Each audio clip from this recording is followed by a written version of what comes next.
Coming up on the Fox 13 Quickcast, an Ogden police officer is recovering tonight after being shot in a spectacular shootout. What we know so far. Plus, what police are doing after finding people are intentionally clogging streams. And what one Utah woman is doing to give back to her family on the other side of the world. Live from Utah's news leader, Fox 13's Quickcast starts right now. A suspect is dead and an Ogden City police officer is in the hospital tonight. This after a shooting happened near Ogden-Weber Technical College. According to Ogden City police officers, they were serving a protective order when they encountered a man with a gun. Gunfire then ensued when an officer was hit and injured. Deputy Chief Jake Sub says the suspect was shot and died at the scene. This situation was highly chaotic and rapidly evolving, leading to the involvement of multiple officers discharging firearms during the incident. All officers involved are currently on administrative leave while the shooting is under investigation. More boats are going back into the Great Salt Lake Marina. All of them were pulled out when the lake hit its record low last summer. Smaller boats returned earlier this season. Today, a giant crane lifted the bigger boats into the water. We're really fortunate to have as much snowfall as we did this year. Now, hopefully, we can reduce water usage and kind of contain it. The Great Salt Lake has risen about 5 feet since it hit its historic low. The city of Mill Creek found that last week's flooding in neighborhood yards was not from natural runoff. Instead, it was people intentionally manipulating the stream. Emergency manager Andrew Clark says when Neffs Creek flooded, crews found big boulders had diverted the water. They cleared them out, but it happened again last Wednesday.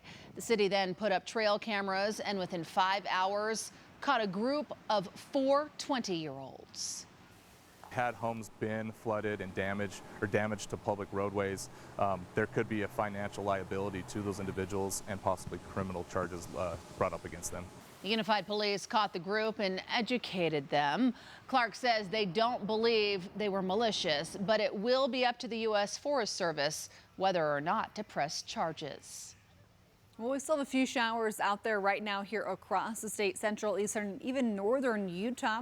Things will likely be less severe tomorrow. We had several severe thunderstorms this afternoon, mainly in Tooele County.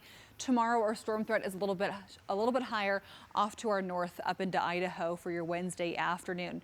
Waking up tomorrow morning about 50 to 65 degrees, clear across southern Utah.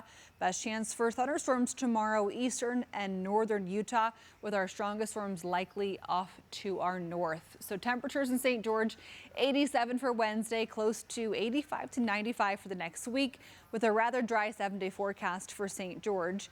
And for the Wasatch Front, we're going to be close to 80 to 85 for the next 7 days. But as we head into next week, things are likely going to cool down a little bit and also trend wetter heading into the middle of June. But for tomorrow, widely scattered storms. Same thing Thursday, isolated by Friday. Thanks, Allison.